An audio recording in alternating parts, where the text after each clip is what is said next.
Hi folks, welcome back to my channel today.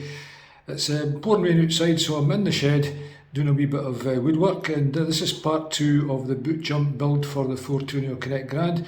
But as I say, it can be any car you can put this in. It's not going to be a full conversion, it's just going to be the wee boot jump in the boot. It's not going to take any form of a bed or anything like that, but once it's done it'll give you an idea how to do it, and you might want to go ahead and do something like this yourself. What you'll initially need is all the bits of wood here to start making the bench. I think all in total there's 12 bits of wood, various sizes, and as I say, you'll need your drill.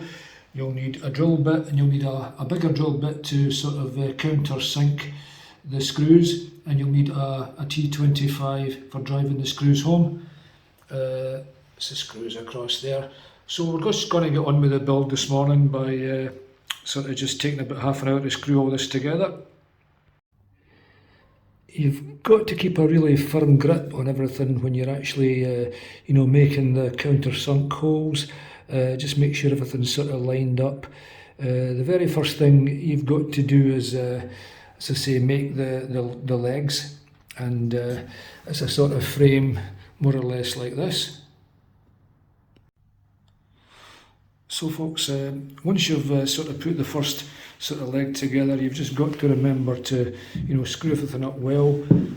Two screws in the top, and same round here.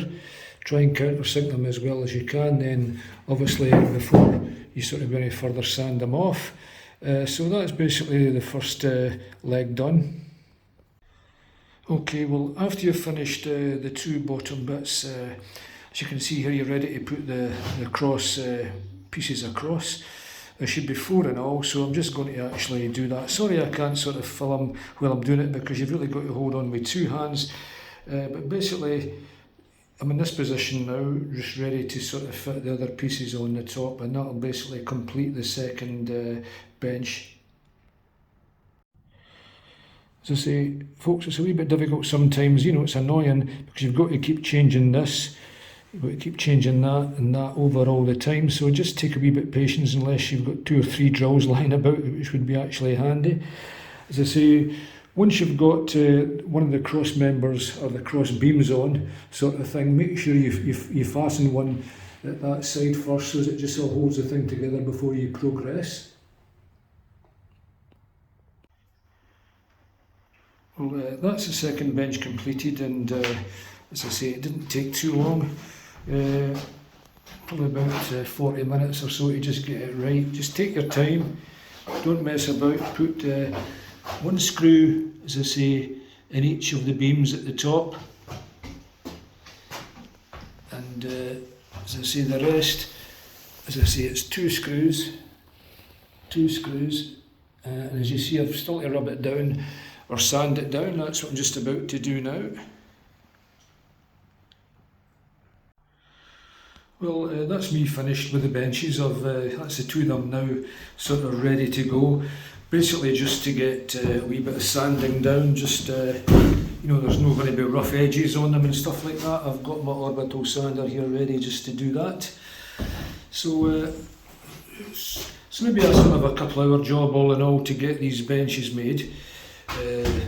Mind and get the right wood, stuff that can support your weight.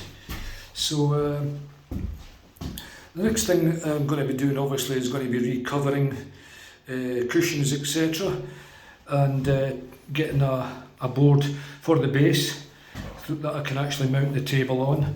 So that's the next stage. Well folks, this is basically what it looks like at the moment. It's not completed, but the 2 benches are here in the Tourneo Connect Grand, and as I say, I've got plenty of room in the middle for the table and for stretching your legs, etc. So all in all, it's beginning to take shape.